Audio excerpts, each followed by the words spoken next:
Maayong adlaw mga kaagri ani ata sa lungsod sa Daan Bantayan, Cebu, particular sa Barangay Bituon diin ato ang bisitahon og paggalantawon ang kining usa sa proyekto sa Department of Agriculture dinhi sa Region 7 diin ato ang gipahigayon ang usa ka production trial sa sorghum. Kung moingon tag sorghum mga kaagri, lokal na mo ning gitawag nga batad. Karon primero ni siya nga field trial sa sorghum dinhi sa probinsya sa Sugbo. So atong paggalantawon mga kaagri kung unsa ni siya kadako ug unsa ang mga benepisyo nga makuha niini ato ang production trial. Ug puhon-puhon kung maayo kini ato ni siyang i-replicate sa ubang mga mag-uuma dinhi sa Region 7. Ito ng bagong pananaw sa produksyon, malakas ang kooperasyon. Katuwang ng mga magsasaka, pamahalaan at pribadong sektor. Dadagdagan ang kaalaman sa kabuhayan. Okay mga kaagri, ato adjong nakita ang atuang production trial sa sorghum or giila nga bata dinhi no. So inyong nakita unsa kadako ang maong production trial nato. Unya makita ninyo nga medyo nindot kaayo ang iyahang tubos. Okay mga kaagri, ato ang interviewon ang ato ang Corn Cassava Regional Coordinator dinhi sa Region 7, ang ato ang gwapo nga coordinator si Sir Norberto Uwano. Sir, naami ipangutanan nimo sir. Gali sir. Kani ato ang area karon dinhi, part of the cassava program. Yes. Okay, ako bukutan na sir, unsa man dyan ipili nimong isaysay about aning ato ang karong gipahigayon nga production trial sa sorghum. Mayong buntag sa tanan, kining sorghum production usa kini ka programa, bag-ong programa under sa Corn Cassava Sorghum program nga gipasiugdaan sa atong mahal nga sekretary.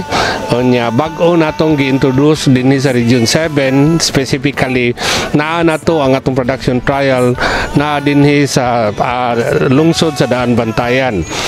Upat kini ka hektarya nga demo atong trial nga atong gipasiugdahan agig tubag sa mga problema nato in terms of kanang ting-init kay atong nahibaw-an, sumala pa sa mga literature nga atong mabasa nga ang sorghum resistensyado kini siya sa pagbarog bisan sa init nga panahon. Busa sa panahon nga wala kitay mais tungod sa init nya lisod ang tubig sa maong area, pwede gyud nato puli og tanom ang sorghum isip tubag sa panginahanglan sa atong mga magbabaol nga makakuha sila og gamay nga income bisan sa init nga panahon. Pero unsa man jud ni siya nga ang sorghum sir?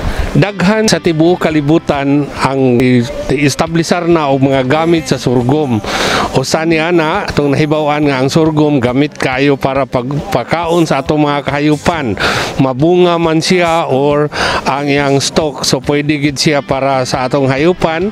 Unya naila na pud kayo ang sorghum nga mo produce siya og biofuel. Unya sa ubang nasod gigamit na gid siya para pagkaon sa katawhan. Daghan siya kayuhan, unya resistensyado siya sa daghan kayong kalamidad. Aside ana, ang sorghum dili lang kay sa panahon sa harvesting kausara nato kuhaan, kung dili pwede gyud nato siya mapabunga katulo kahigayon sa iyang tibuok nga kinabuhi. So thank you kaayo Sir Vic sa imuhang pagpasabot kung unsa jud ang benepisyo nga makuha nato ay ni ato ang sorghum production trial. Sa sunod atong mahinabi ang ato ang farmer cooperator Sir Vic no? Yes. Si Sir Alex. Siya isa ka aktibo kaayo ni nato nga partner nga farmer entrepreneur dinhi sa lungsod sa Daan Bantayan, Cebu. Ako si Alejandro Punay Postrero, ang cooperator sa sorghum diya sa Bituon, Daan Bantayan, Cebu. Akong area nga gitanuman 4 hectares na siya. Ug ang binhi gikan sa DE ug hasta ang abono Ang ako dia ang pagdaro lang o pugas o pagabono. Ilatanan seedlings o gangwan sa bono. Giyahan po sa tagadi sila mo nagiyas ako sa pagtanom. Pagdagan sa mga pila ka adlaw, ako magplando nga inana day ka kuan ang sorghum inana ka katambok mo siya ba inana siya kada kuan bunga. Lipay po ko nga ako'y napilis tagadi nga nilang pagpatanog sorghum. Sa mag-uuma nga gusto mananog sorghum, doon mo diri sa Kamamlina, kung kuanan mo nila kung saan pagtanom, market pa may problema, na ang bimig, mapalit sila, pag bilang pa tunila. So ato kining gi-encourage ang ato mga farmer nga motanom niini aron pagdasig nila nga gamit nila sa ilang adlaw-adlawng panginabuhi. At the same time, muad og income. Gusto natong ipakita sa mga neighboring farmers aron maingganyo sila kay kani bag-o ni siya nga crop sa atong lugar. And then usapod ni nga gi-encourage sa atong secretary nga aron mapadaghan ang atong sorghum isip supplemental sa corn program nga gamiton sa feeds, no? Kay dako kayo tagkuwang sa atong production sa yellow corn kay comparable raman ang iyahang mga nutrient contents, no? Dako kayo namo nga pasalamat diri sa ato ang pinalanggang lungsod sa Danbantayan for this another leap, no, for our Department of Agriculture kining gitawag na og batad or sorghum, no.